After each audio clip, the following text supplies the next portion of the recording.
2015년 2월 8일 하나님께서 우리에게 주시는 말씀은 마태복음 18장 15절에서 35절입니다. 마태복음 18장 15절에서 35절 말씀을 봉독에 올리겠습니다. 내 형제가 죄를 범하거든 가서 너와 그 사람과만 상대하여 권고하라. 만일 들으면 네가 네 형제를 얻은 것이요, 만일 듣지 않거든 한두 사람을 데리고 가서 두세 증인의 입으로 말마다 확정하게 하라.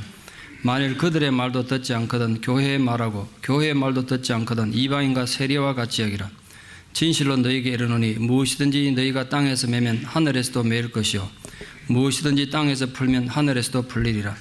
진실로 다시 너희에게 이르노니 너희 중의 두 사람이 땅에서 합심하여 무엇이든지 구하면 하늘에 계신 내 아버지께서 그들을 위하여 이루게 하시리라. 두세 사람이 내 이름으로 모인 곳에서는 나도 그들 중에 있느니라. 그때 베드로가 나와 이르되 주여, 형제가 내게 죄를 범하면 몇 번이나 용서하여 주리이까? 7번까지 하오리까? 예수께서 이르시되 내게 이르노니 7번뿐 아니라 7번을 70번까지라도 할지니라.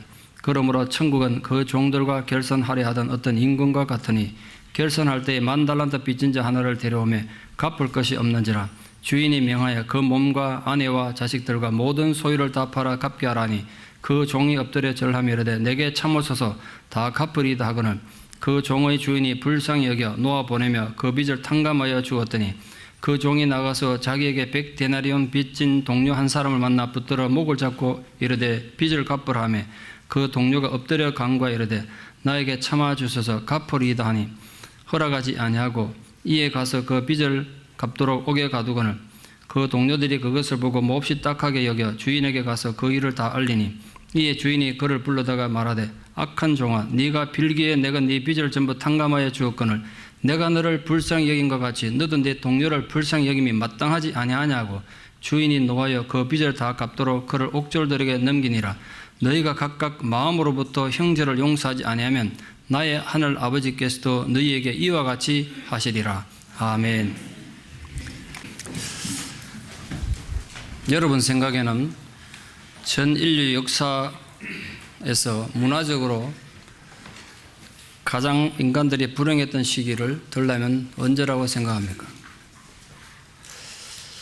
제 생각에는 바로 현대인들 같습니다. 역설적이게도 컴퓨터와 과학의 발달로 우리는 과거 어느 시대와는 비교도 되지 않는 불행한 시대를 살게 됐습니다. 이제는 집안에 앉아서 전쟁터 한가운데 일어나는 비참하고 잔인한 상황을 실시간으로 축구 중계방송 보듯이 시청하게 됐습니다. 최근에는 IS라는 테러단체의 도를 넘은 잔인함이 우리를 충격에 빠뜨렸습니다.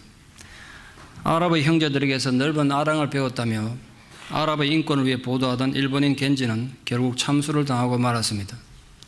그 장면을 시청한 아베 총리가 관제에서 통곡을 하고 눈이 퉁퉁 부은 채로 기자들과 회견하는 모습이 뉴스에 보도됐습니다.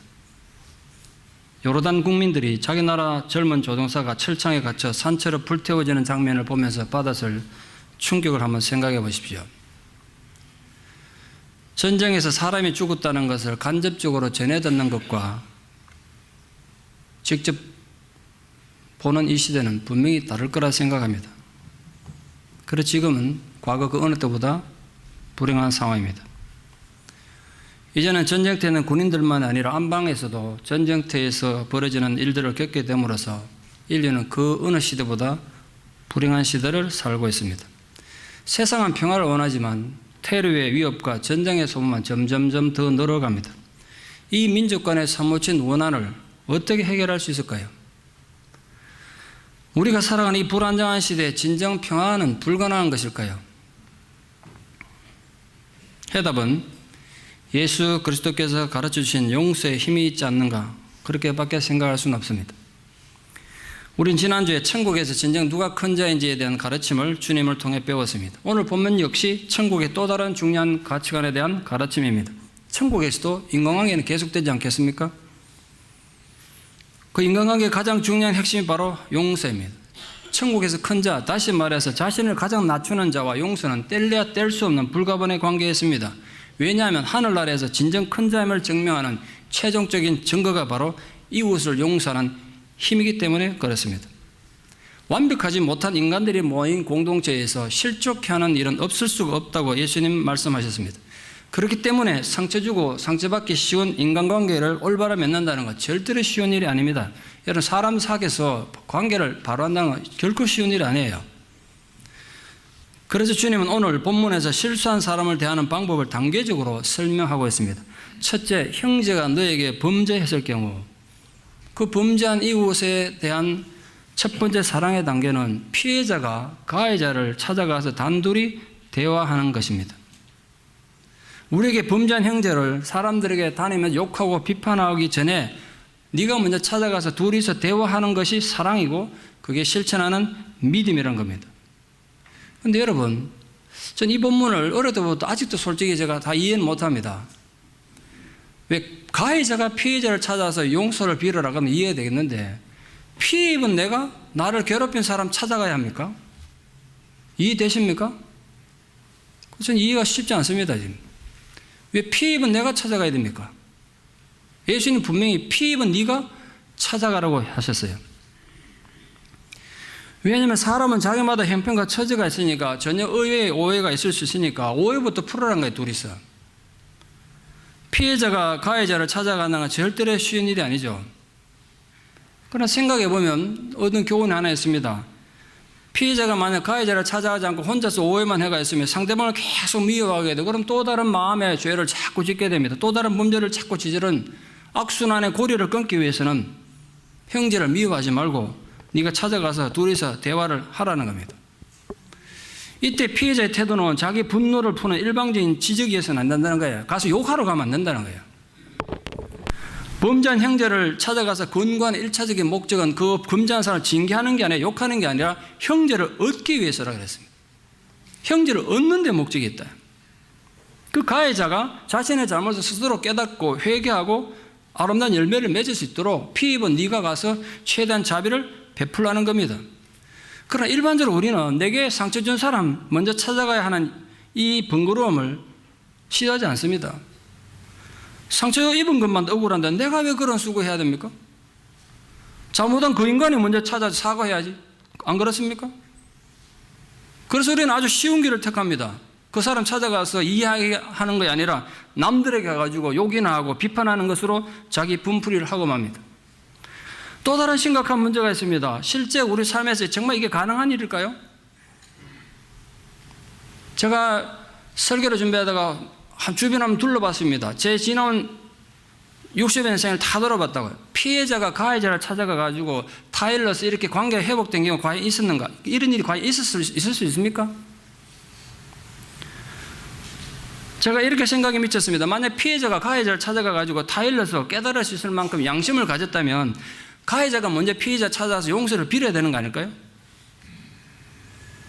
더 심각한 문제는 만약 피해자 입장에서 가해자를 억지로 찾아가서 화해를 노력했는데 오히려 가해자가 뻔뻔스럽게 오늘 본문처럼 뻔뻔스럽게 굴면 더 상처받지 않겠습니까? 그래서 예수님이 가르침은 사실 우리가 이해하기도 힘들고 실천하기는 더욱 어렵습니다. 더욱 어려워요. 결국은 사랑입니다. 피해자가 가해자를 찾아가서 대화한다는 건 정말 상당한 용기와 그리스도의 사랑이 없으면 불가능한 겁니다. 그런데 예수님이 그렇게 하는 것이 실천하는 제자의 삶이란 겁니다. 두 번째 단계는 혼자 찾아가서 구원했는데도 죄를 범한 그 형제가 회개하지 않거든 두세 증인의 입으로 말마다 확정하게 하라는 겁니다. 그 이유는 피해자가 감정이 앞서서 말을 부당하게 할 수도 있고 말이죠. 또 다른 증인들은 그 피해자가 하지 못하는 말을 또 적절한 말을 할 수도 있기 때문에 그런 겁니다. 또 이후에 교회에 보고하는데 증인들의 증언이 중요한 역할을 할 거기 때문에 그렇습니다. 율법에 따르면 누군가를 고발하려면 반드시 두세 증인의 증인이 필요하기 때문이죠. 마지막 세 번째로 그 두세 증인의 말도 듣지 않으면 교회에게 하고 교회가 나서서 그에게 말하게 하라는 겁니다. 그런데 그 죄인이 교회의 공동체 권고도 무시하면 그는 이방인과 세리같이 여기라고 했습니다. 현대 교회에 일어나는 갈등과 문제점들을 볼 때 주님의 이 말씀은 교회의 근본을 지키는 정말 중요한 말씀입니다. 교회가 소수의 불순분자나 불평분자들에서 흔들리지 않도록 교회의 시초부터 예수님 이런 안전장치를 두셨다는 게 놀랍습니다. 아마도 주님은 인간들의 연약함과 죄성을 충분히 알고 있었으므로 이런 말씀을 교회가 시작되기도 전에 주신 것 같습니다. 오늘 우리는 이 교훈에서 깨닫게 되는 몇 가지 교훈이 있습니다. 첫째, 성도들은 다른 사람을 성급하게 비판하거나 함부로 정죄하면 안 된다는 겁니다. 설령 그 사람의 잘못이 명백히 드러났을 때라도 그걸 떠벌리지 말고 그를 아끼고 사랑하는 마음으로 조용히 가서 회개를 먼저 권하라는 거예요. 둘째로, 비록 구원받은 무리들의 모임인 교회라고 하더라도 갖가지 문제가 발생할 수 있습니다. 이유는 아무리 우리가 구원을 받아도 우리 성도들 역시, 구원받은 성도 역시 아직 완전히 성화된 게 아니지 않습니까? 아무리 구원을 받아도 얼마든지 죄에 빠질 가능성이 있습니다. 그러므로 교회 안에 문제가 발생했을 때 교회가 왜 이러냐 이러지 말고, 신앙 행위 빠지지 말고 사랑과 권면으로 문제를 해결하라는 겁니다. 네가 가서. 마지막 세 번째는요, 아무리 지상교회가 불완전하다고 해도 명백히 밝혀진 성도의 죄악에 대해서까지 묵인하거나 방관해서는 안 된다는 겁니다. 그들을 이방인과 세리로 여기라는 말은 그런 뜻 아니겠습니까? 그래도 교회의 순수성과 거룩성은 어떤 이유시든지 침해당해서는 안 된다는 겁니다. 어떻게 인간관계를 맺고 푸느냐, 이게 굉장히 중요하단 말이에요. 그 인간관계를 풀고 맺는 것에 따라서 하늘나라에서 그대로 이루어지기 때문에 우리가 심각하게 반응하셔야 합니다. 특히 오늘 본문 중에 우리가 아주 잘못 사용하기 쉬운 본문의 내용이 하나 있습니다. 진실로 다시 너에게 이르노니 너희 중에 두 사람이 땅에서 합심하여 무엇이든지 구하면 하늘에 계신 내 아버지께서 그들을 위하여 이루게 하시리라. 이 본문은 흔히 우리가 합심해서 기도하면 하나님 응답해 주신다는 내용으로 굉장히 잘못 오해되는 본문입니다. 오늘 본문은 기도를 중요시하는 내용이 아니에요. 이 문맥에서 이 내용을 보셔야 돼요. 어떤 상황에서 이 말씀이 나왔는가를 보셔야 됩니다. 여기서 두 사람은 분명히 문맥상 가해자와 피해자예요. 서로 싸우는 두 사람이에요. 그 서로의 갈등이 있는 동안 결코 마음이 하나가 될 수 없겠죠. 합심할 수가 없습니다. 그런데 갈등이 극복되고 마음이 하나가 된다면 정말 서로 긴장하고 갈등하던 사람이야.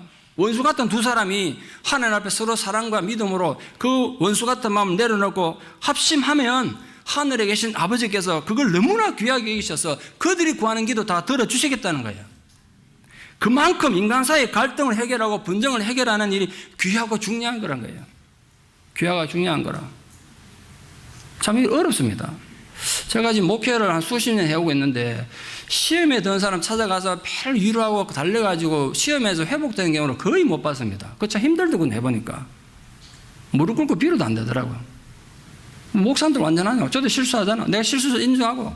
어떨 때는 보면요, 정말 욕이라도 한마디 해주고 싶은데 그것도 달래도 안 되더라고요, 이게.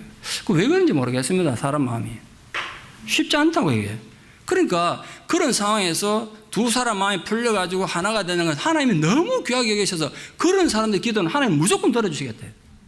여러분 기도에 응답이 있기를 축원합니다. 그러려면 관계 회복이 있기를 축원해요. 두세 사람이 내 이름으로 모인 곳에는 나도 그들 중에 있느니라.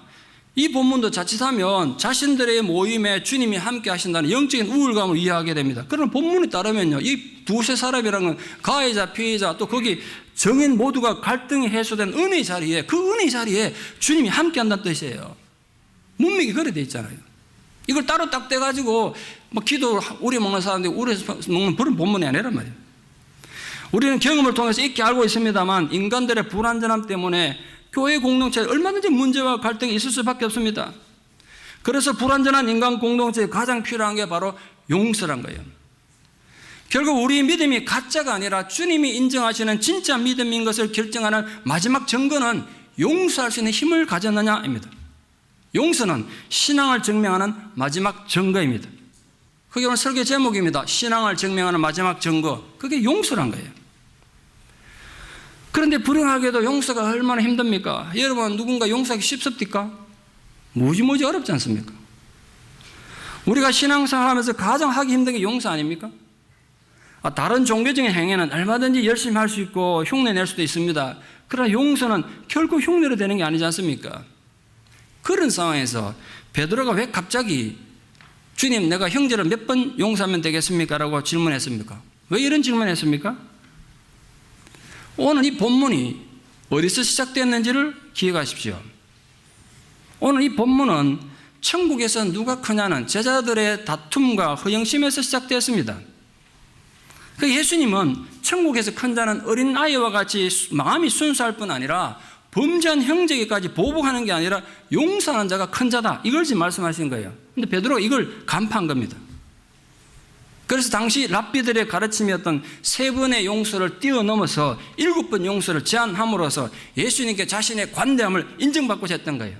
예수님께서 야, 니가 7번씩 용서할 마음 먹냐? 한 30번만 해도 된다. 이런 말을 듣고 싶었다는 거예요, 지금 베드로는. 그래서 자신이 천국에서 큰 자로 인정받고 싶었던 거예요. 사실 베드로의 제안은 당시 관습에서 보자면 상당히 파격적인 겁니다. 솔직히 우리 중에 누가 이웃의 잘못에 대해서 7번씩이나 용서할 수 있습니까? 그런 사람이 있으면 아마 대단한 인격자로 인정받고 정말 믿음이 좋은 하나님의 사람이라고 박수 받을 겁니다. 그러나 예수님의 관용의 정신은 7번이 아니었습니다. 7번이 아니라 7번을 70번씩이라도 용서하라고 하셨습니다. 7번을 70번씩이라도 용서하라는 건 어떻게 용서하라는 거겠습니까? 첫째로 할 수 있거든 끝까지 용서하라는 거 아닙니까? 예수님 용서의 정신은 무한대였습니다. 왜냐하면 하나님께서 우리를 끝없이 용서해 주셔서 우리가 하나님 백성이 되었기 때문에 그렇다는 거예요. 그러니까 하나님 자녀가 된 우리가 세상에서 가장 하나님을 닮은 모습을 보여주시는 게 그 용서라는 거예요. 우리 용서하는 걸 통해서 하나님을 세상에 보여준다는 거예요. 바울의 말에 따르면 내가 내게 있는 모든 것을 남에게 구제하게 내어주고 심지어 내 몸을 불살라 헌신하는 것보다 사랑과 용서가 더 귀한 거란 거예요. 둘째로 하나님 나라 백성은 이웃을 몇 번이나 용서하고 있는지 계산하고 있으면 안 된다는 뜻이에요. 무한한 용서를 받은 사람은 무한한 용서를 베풀어야 한다는 겁니다. 이 천국이, 애시당초 천국이 하나님의 용서에 기초하에 세워져 있기 때문에 그 용서를 삶에 실천하는 게 천국의 정신입니다. 좀 극단적인 표현인지 모르겠습니다만 만약 용서가 실패된다면 천국도 무너지고 말 겁니다. 마지막 3번째로는 용서의 횟수보다 더 중요한 건 용서의 질입니다. 용서의 질. 지나가는 사람이 모르고 내 발을 밟은 걸 용서하는 거하고 우리 부모 형제를 때려 죽인 흉악범을 용서하는 거하고 그 어떻게 같은 용서를 할 수 있습니까? 질이 다르지 않습니까? 예수님의 70번씩 7번의 깊은 의도는 단순한 횟수의 문제가 아니라 용서의 질의 문제입니다. 그래서 등장한 것이 1만 달란트 빚진 자의 비유입니다. 분명히 예수님은 천국의 가치를 가르쳐 주시기 위해서 이 비유를 소설적인 창작으로 한 겁니다. 이는 절대로 지어낸 얘기지 실제 있었던 얘기가 아니에요. 그 이유는 개인이 현실에서 1만 달란트를 빚질 수는 없어요. 이는 엄청난 액수라 개인이 현실에서 빚질 수 있는 빚이 아니에요. 어디까지 지어낸 얘기 같아요. 그래서 이 비유의 핵심은 진정한 용서란 인간의 본성과 의지로는 실천 불가능한 것이다. 다만 하나님의 무궁한 용서가 내 가슴에 있어야 되고 그리스도의 한없는 사랑이 내 가슴에 살아있어야 용서가 실천 가능한 것이라는 걸 강조하기 위해서 예수님이 이 비유를 만들어서 우리에게 들려준 겁니다. 1만 달란트란 한 개인이 지기에는 너무나 엄청난 액수의 빚입니다. 이 사람이 어쩌다가 이런 빚을 지게 됐는지 배경 이해가 전혀 언급이 없습니다. 이 액수가 어느 정도냐면요, 예수님 당시에 이스라엘 전국에서 세금을 다 모아가지고 로마에 바치는 세금 1년 총액의 세금이 800달란트입니다. 한 나라 전체 세금이 800달란트인데 그 1만 달란트는 얼마나 엄청난 액수입니까? 노동자가 월급을 받아가지고 한 푼도 안 쓰고 밥도 안 먹고 옷도 안 사고 한 푼도 안 쓰고 모아봐야 22만 년을 모아야 됩니다. 22만 년. 그 정도로 엄청난 액수의 빚을 졌다는 건 결국 이거에 도저히 갚을 수 없는 빚을 졌다는 겁니다. 이제 주인은 종에게 그의 몸과 처와 자식들 다 팔고 네 가진 소유 전부 다 팔아서 갚으라고 했습니다. 그 다 판들 1만 달란트에 뭐 얼마나 도움 되겠어요. 그러니까 그가 할 수 있는 거라고는 오직 주인의 자비를 구하는 것뿐이었습니다. 저를 좀 참아주십시오. 제가 다 갚겠습니다.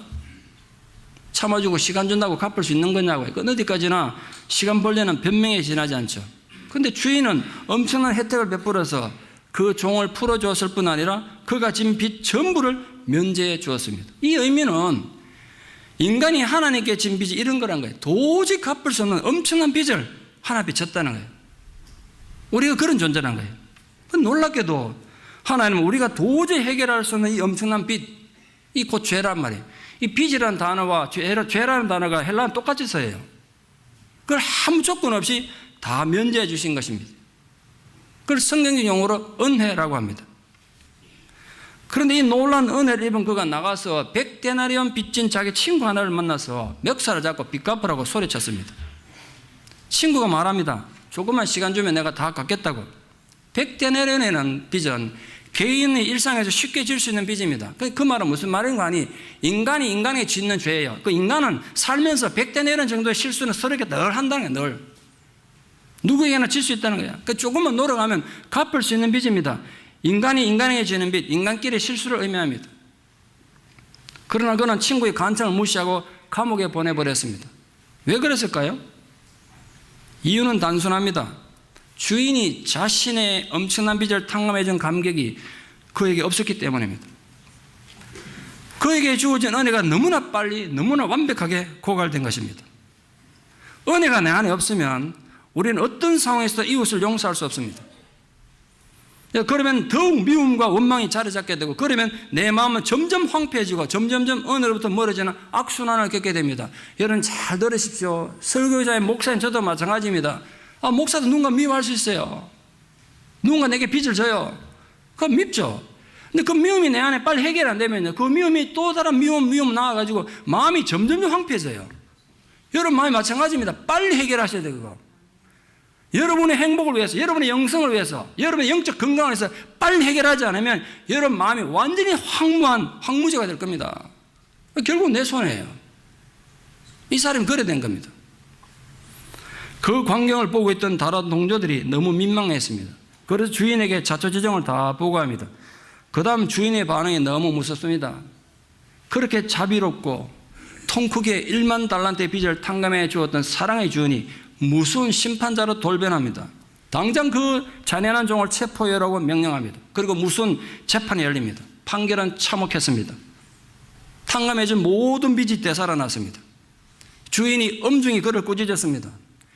내가 너의 그 많은 빚을 탕감해 주었다면 너도 가서 친구의 작은 빚 정도는 기꺼이 탕감해 줘야 되는 거 아니냐. 우리 또한 마찬가지입니다. 아주 주의 깊게 우리 내면을 살피셔야 합니다. 우리가 만약 하나님 앞에 얼마나 큰 빚을 졌었던 빚쟁이였는지를 망각한다면, 다시 말해서 얼마나 큰 죄를 지었는 죄인이었는지를 망각하면 우리 똑같은 실수를 언제나 저지를 수 있습니다. 여러분이 누구를 미워하고 원망하는 건 자유입니다. 누구나 그럴 수 있죠. 그러나 두려운 건 여러분의 그 태도가 하나님의 진노를 불러일으킨다는 것입니다. 그 다음 순간 여러분이 탕감받아서 1만 달란트에 대한 빚에 대한 청구서가 여러분에게 날아든다는 사실입니다. 그때 어떻게 하시겠어요? 그건 방법이 없는 겁니다. 오늘 주인이 이 종을 책망한 이유는 1만 달란트라는 엄청난 빚을 갚지 않았기 때문이 아니에요. 그렇게 많은 은혜를 받았고도 그 은혜를 망각하고 자신에게 작은 빚을 진 이웃을 무지하게 치열한 그 무정함 때문이었습니다. 1만 달란트를 탕감받았다면 100데나리온 정도의 빚을 진 이웃에게는 은혜를 베풀어 주는 게 100번 1000번 당연한 일이라는 거예요. 당연하지 않느냐? 주인이 그래 말했잖아요. 그러나 그는 그 당연한 자비를 베풀어야 될 상황에서 오히려 친구를 옥에 가두는 잔인한 짓을 했습니다. 그가 도대체 왜 그랬을까요? 물론 그가 하나님 은혜를 받은 것을 인식하지 못했기 때문이겠죠. 왜 그는 하나님 은혜를 인식하지 못했을까? 제가 이 사람에 대해서 묵상을 해봤습니다. 그래도 깨달은 것이 있습니다. 이 사람의 치명적 문제가 있습니다. 그게 뭐냐면 자기 우울감이 너무 넘친 겁니다. 그러니까 여러분 너무 자기 우울감에 젖지 마십시오. 이 사람 자기 우울감이 너무 넘쳤어요. 자기가 빚진 상황은 그럴 만한 이유가 있는 거지만 남이 자기에게 작은 빚이라 지는 걸 결코 용납할 수 없는 정의감이 너무나 투철했던 사람입니다. 여러분 예수는 정의감으로 믿는 게 아닙니다. 은혜로 믿는 거지. 이 사람은 정의감이 너무 넘쳐서 자기가 너무나 강하다 보니까 세상을 함부로 심판한 자리에 서게 된 겁니다. 이웃의 작은 실수도 결코 용납할 수 없습니다. 생각하면 할수록 화가 나고 불쾌합니다. 자기는 세상을 함부로 살아도 자기에게 세상을 항상 정당해야 하고 예의 발라야 한다고 생각한 겁니다. 천국에 대한 비유로 예수님이 1만 달란트 빚진 자의 비유를 말씀하신 이유가 뭘까요? 이 비유는 끝없는 용서를 베푸는 것이 실천하는 제자의 당연한 의무란 겁니다. 아무리 인류 역사상 가장 비참한 문화 속에 살아가더라도 용서가 있으면 그곳이 천국이라는 거예요. 여러분 가정 안에 용서가 있으면 여러분 가정이 천국이 될 줄 믿습니다. 우리 교회 안에 이 용서가 있으면 우리 교회가 천국이 되겠죠. 반대로 아무리 대단한 문화와 최첨단의 문명을 누리고 살아도 그 가운데 용서가 없고 복수 안갚음만 있다면 그게 지옥이야. 그게 지옥이라고. 만약 여러분의 마음에 용서가 이루어진다면 비록 지금 삶이 불행하고 힘들어도 이미 이 땅에서 천국을 사는 것입니다. 그러나 반대로 끝없는 분노와 미움으로 복수를 꿈꾸고 있다면 여러분 이미 지옥을 살고 있는 것입니다. 죽어서 지옥 가기 전에 이미 이 땅에서 지옥을 살고 있는 거라고요. 2014년 8월 7일이니까 5개월쯤 전입니다. 워싱턴 브레머턴의 숲이 우거진 늪지대에서 제니스는 성폭행 당하고 두개골이 파열된 상태에서 시신으로 발견됐습니다. 그때 제니스 나이 불과 6살이었습니다. 6살 어린애가 성폭행 당하고 머리가 깨져서 죽은 시체로 진흙구덩이에서 발견된 겁니다. 경찰은 제니스의 속옷에서 남성의 DNA를 찾아서 인근 주민들의 모든 남자들의 DNA를 채취한 결과 범인을 잡았습니다. 범인은 제니스와 이웃 관계였던 17세 소년 가브리엘 가에타였습니다. 가에타 집의 화장실에서는 핏자국 있는 바지와 함께 진흙과 피가 묻은 셔츠, 핏자국이 있는 반바지, 핏물이 든 타올 등이 발견됐습니다. 가에타는 제니스의 집과는 가족처럼 지낼 정도로 잘 알고 지내던 사이였습니다.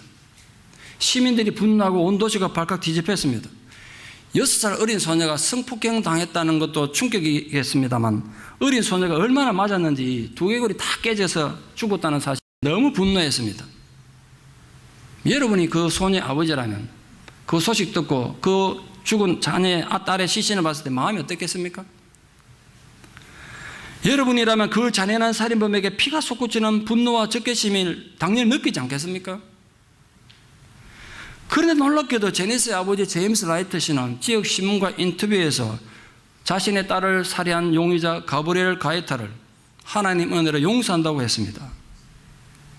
제가 그 기사를 읽어보고 솔직히 좀 충격받았습니다. 딸을 죽인 범인을 용서한다는 것도 충격이었지만 그 내용이 너무나 제가 신앙인으로서 내 자신을 반성하게 된 그런 내용이었습니다. 제임스 씨가 딸을 죽인 흉악한 범죄자를 용서한 이유가 너무나 놀랍습니다. 기사 내용을 좀 인용합니다.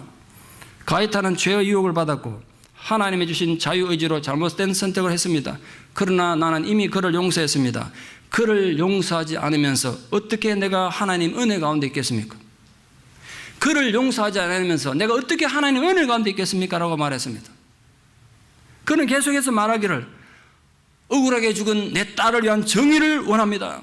동시에 이 살인범에게 용서와 자비를 베풀기를 원합니다. 나는 가에타 가족에게 대한 어떠한 보복도 원치 않습니다. 이렇게 말했습니다. 그 아버지는 지옥 같은 현실에서 여러분 눈에 넣어도 아프지 않을 6살 딸아이 얼마나 귀엽고 사랑스러웠습니까? 6살 딸아이. 그 딸아이가 비참하게 성폭행 당하고 머리는 박살이 나서 죽은 이 끔찍한 지옥 아닙니까? 현실이. 이 지옥 같은 현실에서 놀라운 용서를 실천함으로써 천국을 이룬 겁니다. 범인을 그리스도의 사랑으로 용서했다고 해서 그 아버지 마음이 안 아프겠습니까? 안 아픈 거 아니라고요. 어쩌면 더 아플지도 모르겠습니다. 그러나 용서하지 않는 마음은 더욱 불행합니다.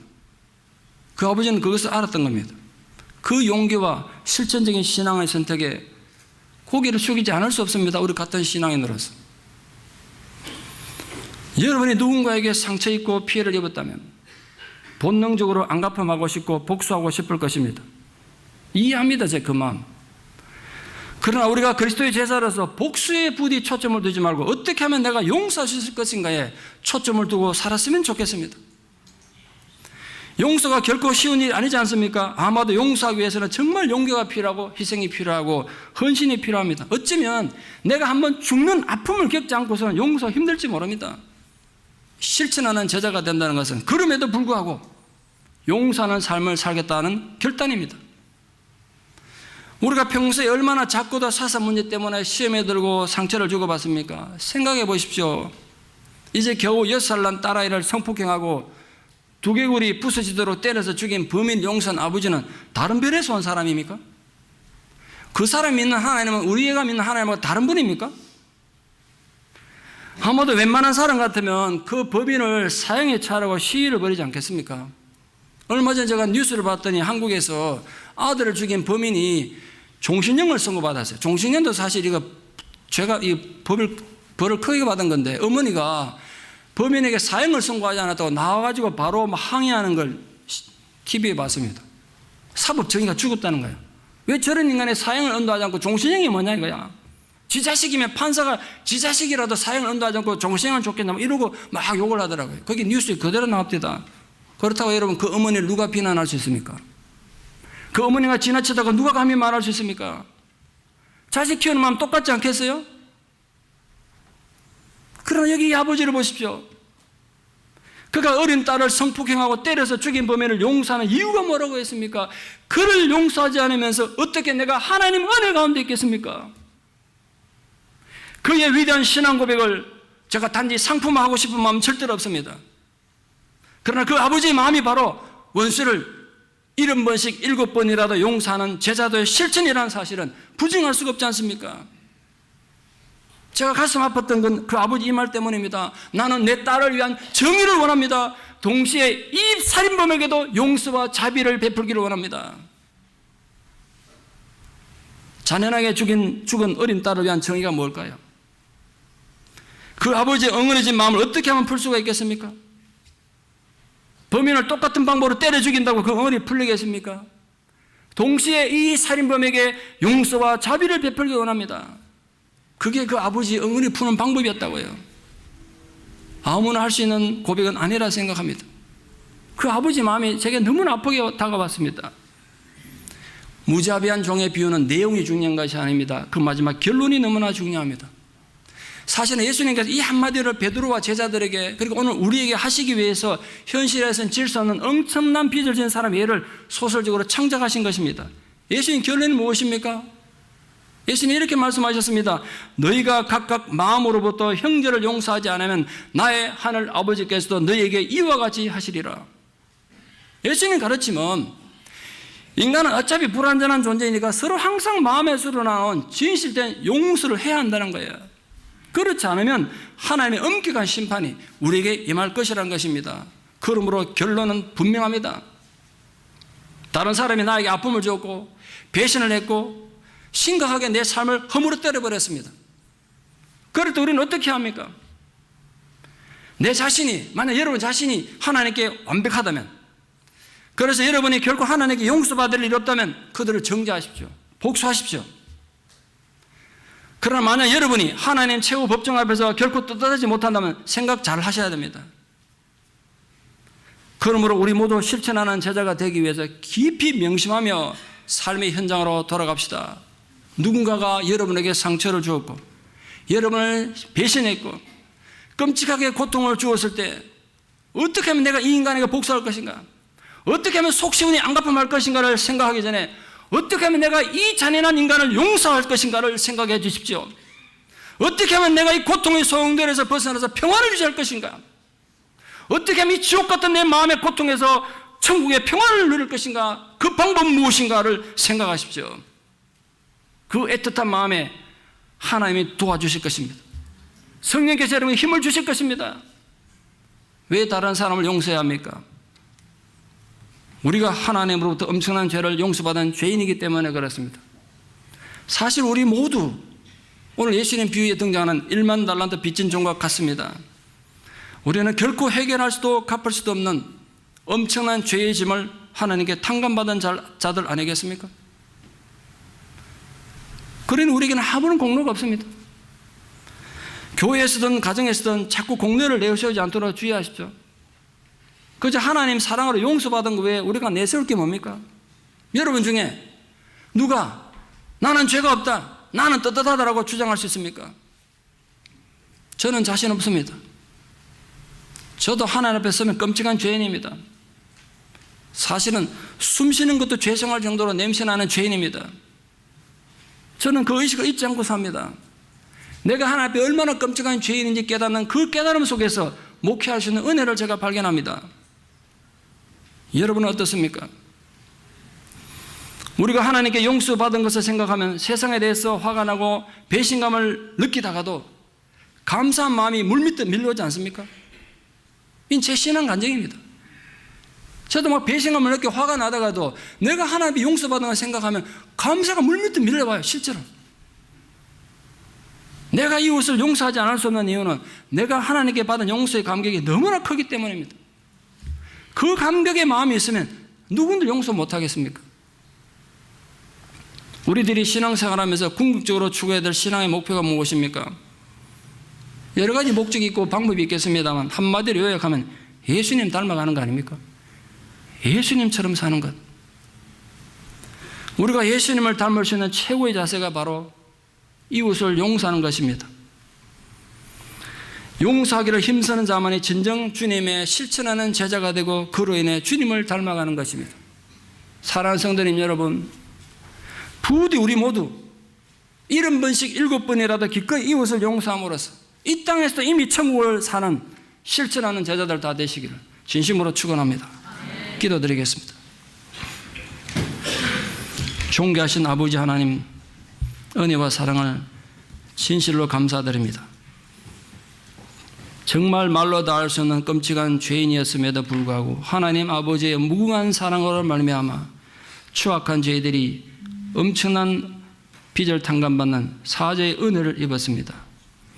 그러한데도 저희들이 착각하고 백대내란 빚인데 이웃을 함부로 정죄하지는 않았는지요.